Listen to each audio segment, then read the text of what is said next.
அப்ப எல்லாரையும் உடன் பிறந்தவர்களா நாங்க பார்க்கும்போது எங்களை மட்டும் எதிரியா பார்ப்பாங்க, அடிப்பாங்கன்னா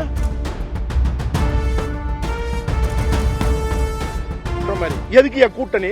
எது கூட்டணி? கூட்டணியை முறிங்க.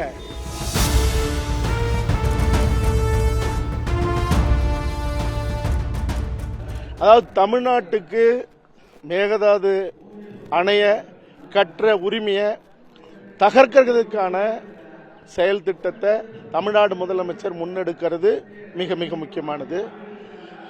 அதோடு சேர்ந்து பாராளுமன்ற அந்த வரையறையை, அந்த தொகுதி மறு வரையறையை அதையும் தடுத்து நிறுத்துவதற்கான இந்த முன்னெடுப்பும், எம்பிக்கள் சந்திக்கிற அந்த முன்னெடுப்பும் மிக முக்கியமானது.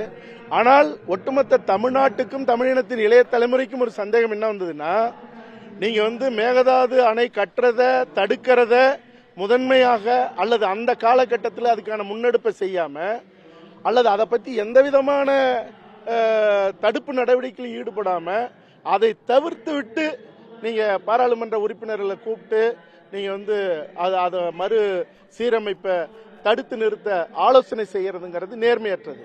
அதனால நீங்க நீட்டுக்கே நாங்க அனைத்து கட்சி கூட்டத்தை கூட்ட சொன்னோம், சிறப்பு அமைச்சரவை தீர்மானத்தை நிறைவேற்ற சொன்னோம், அதையும் தவிர்த்துருச்சு தமிழ்நாடு அரசு, தாவேக அரசு, விஜய் அவர்கள் அரசு.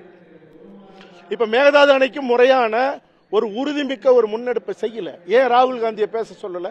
உங்க கூட்டணி கட்சியில தானே இருக்காரு.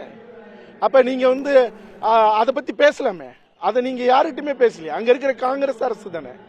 அப்ப நீங்க வலிந்து அவங்க டெல்லி தலைமையிட்ட சொன்னா அவங்களும் பேச போறாங்க. அப்ப ஆண்ட ஒவ்வொரு அரசும் வர்றதுக்கு முன்னாடி ஒரு பேச்சு, வந்ததுக்கு அப்புறம் தங்களை மட்டுமே காப்பாத்திக்கிற ஒரு நிலைப்பாடுங்கிறது ஒருபோதும் ஏற்றுக்கொள்ள முடியாது. அது நேர்மையற்றது. நீங்க யாரெல்லாம் தீய சக்தின்னு சொல்லி அடுக்கடுக்கான குற்றச்சாட்டுகள் கொடுத்தீங்களோ அந்த குற்றச்சாட்டுகளுக்கு காரணமான செயல்பாடுகளை நீங்களும் செஞ்சா எதிர்கால தலைமுறை உங்களை என்ன சொல்லுங்கிற ஒரு பதட்டமும் ஒரு நேர்மையான முன்னெடுப்பும் இதுல இல்லைன்னா பெரிய சிக்கலை சந்திக்க வேண்டியிருக்கும். தமிழ்நாடு உரிமை மட்டும் இல்ல, ஆளுகிற அரசும். இதுக்காக போராட்டம் முன்னெடுத்த எந்த மாதிரியான போராட்டம் எடுப்பீங்க? மேகதாது கர்நாடகாவில் வாட்டாள் நாகராஜ் உள்ளிட்டோர் தொடர்ந்து தமிழகத்துக்கு அச்சுறுத்தல் ஏற்படுத்த மாதிரி அங்க இருக்க தமிழர்களுக்கு அச்சுறுத்தல் மாதிரி அங்க போராட்டங்களை தொடர்ந்து நடத்துறாங்க. தமிழகத்துல அமைதியாக தான் நம்ம இருக்கோம். இதே மாதிரி அரசு அமைதியா இருந்தா போராட்டங்களை எந்த மாதிரி முன்னெடுக்கும்? அதாவது காலகாலமா ஒரு மோசமான ஒரு சொற்றொடரை, ஒரு நிலைப்பாட்டை பேசுறதுங்கிறது அயோக்கியத்தனம்.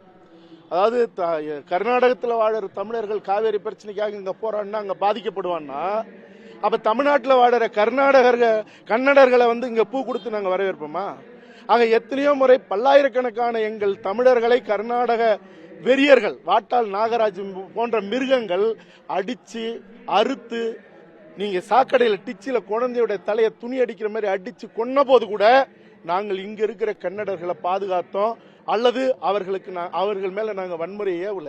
ஆனா இதே நிலை தொடரும் அங்க இருக்கிறவங்க நினைக்கிறதும் இங்க இருக்கிறவங்க வேடிக்கை பார்க்கறதும், ஆளுகிற அரசும் இல்ல அரசியல் கட்சிகளும் ஆண்ட கட்சிகள்லாம் வேடிக்கை பார்த்ததுன்னா இதே நிலை தொடராது. நீங்க ஜல்லிக்கட்டுக்கு எரிமலையாக எழுந்த கூட்டம் மறுபடியும் கர்நாடகத்தில் ஒரு தமிழன் மேல கையை வச்சாலும் இங்க 10 பேரை நாங்க பார்க்க வேண்டியது இருக்கும் எதிரா. அதனால நாளைக்கும் நாங்க இங்க வாழுகிற கன்னடர்களை அள்ளி அரவணைக்க, அன்பு செலுத்த, பாசம் காட்ட, பூங்கொத்து கொடுக்க நாங்க தயாரா இருக்கோம். ஆனால் தொடர்ந்து இந்த சமூகம் வேடிக்கை பார்க்கும்னு நீங்க நினைச்சுக்கிட்டு அங்க இருக்கிற எங்க தமிழர்கள் மேல கைய வச்சா நீங்க நினைச்சு பார்க்க முடியாத கொந்தளிப்ப தமிழ்நாட்டில் எப்படி ஜல்லிக்கட்டுக்கெல்லாம் போராடும் போது 1 நாள் 2 நாள் 3 நாள் தமிழ் அடங்கிடுவானா, 7வது நாள் நீங்க காவல்துறையை வச்சு அடிச்சு ரத்தம் சிந்தும் போதும், முதல் நாள் அவனியாபுரத்தில் நான் ரத்தம் சிந்தி 7வது நாள் சென்னை மெரினாவில் ரத்தம் சிந்தும் போதும் எவனும் பின்வாங்கல. அதனால இந்த பயமுறுத்துற வேலைய கன்னட கொடூரமான காட்டுமிராண்டிகள், நான் சொல்றது கன்னடர்களை நாங்க மதிக்கிறோம். இந்தியா எனது தாய்நாடு, இந்தியர் யாவரும் என் உடன் பிறந்தேன், என் தாய் திருநாட்டை நான் உளமாற நேசிக்கிறோம்னு எங்க தாத்தா படிச்சாரு, எங்க அப்பா படிச்சாரு, நான் படிக்கிறேன், என் பிள்ளையும் படிச்சுட்டு இருக்கேன், என் பேர பிள்ளையும் நாளைக்கு படிக்கும். அப்ப எல்லாரையும் உடன் பிறந்தவர்களா நாங்க பார்க்கும்போது எங்களை மட்டும் எதிரியா பார்ப்பாங்க, அடிப்பாங்கன்னா அப்ப இங்க இருக்கிற அரசியல்வாதி எவனாவது பேசினான்னா, இங்க இருக்கிற நடிகன் யாராவது பேசினா, அங்க இருக்கிற தமிழர்களுக்கு பாதிப்புன்னு யாராவது பேசினா பேசுறவன் வாயை முதல்ல உடைப்போம். அதனால இந்த வேலை, இந்த பூச்சாண்டி எல்லாம் வச்சுக்க கூடாது. தண்ணி குடின்னு யார் சொல்றது? உச்சநீதிமன்றம் சொல்லுது. தண்ணி குடின்னு யார் சொல்லுது? நடுவர் மன்றம் சொல்லுது. தண்ணி குடின்னு யார் சொல்றது? இந்திய ஒன்றிய அரசு சொல்லுது, சட்டம் சொல்லுது. அப்ப இந்திய ஒன்றிய அரசு ஆண்டுகிட்டு இருக்கிற கட்சி, ஆள்ற கட்சி, ஏதோ ஒரு கட்சி, அங்க ஆள்ற கட்சி, அங்க மத்தியில் இருக்கிற கட்சி, அவங்களோட கூட்டணி வச்சிருக்கிற இந்த மாநகட்ட இங்க இருக்கிற கட்சிகள், இவங்கெல்லாம் எந்த காலத்திலும் தமிழனுக்கு தீர்வு தர மாட்டானா அப்புறம் என்ன? ஏதாவது வாயில இருந்து வார்த்தை வந்துடும் எல்லாரும் சொல்ற மாதிரி. எதுக்கு கூட்டணி? எது கூட்டணி? கூட்டணியை முறிங்க. அதனால எங்களுக்கு உண்டான தண்ணிய சட்டப்படி நீதிப்படி தர சொன்ன நிலையில எங்களுக்கு தரணும். அப்படி தரலன்னா ஒண்ணு இல்ல, நீங்க 13ஆம் நூற்றாண்டுல ஒரு சம்பவம் நடந்திருக்கு. அந்த சம்பவம் நடந்ததை மட்டும் சொல்றேன். சோழ மன்னன்ல ஒருத்தன் இதே மாதிரி வழிமறிச்சு அங்க தண்ணிய நீங்க மறிச்ச போது இங்க இருந்து படை எடுத்துட்டு போய் அங்க அடிச்சு உடைச்சான் மறிச்ச அணைய. நீங்க மேகதாது கற்றத இந்திய ஒன்றிய அனுமதிக்க கூடாது. உச்சநீதிமன்றம் அனுமதிக்கல, நாளைக்கும் அனுமதிக்க கூடாது. இதெல்லாம் மீறி அவங்க கட்டுவாங்கன்னா, நாங்கெல்லாம் சொல்லிட்டு இருக்கோம்ல, இந்திய இனத்தாடு என் தாய்த்து நாட்டை நான் உளமாற நேசிக்கிறேன்னு. அதெல்லாம் எங்களுடைய பேரப்பிள்ளைகள் அடுத்தடுத்த தலைமுறை அப்படியான வாசகங்களை சொல்ல முடியாத ஒரு சூழ்நிலையை நாங்க உருவாக்கல, நீங்க உருவாக்கினதா அர்த்தமாகும்.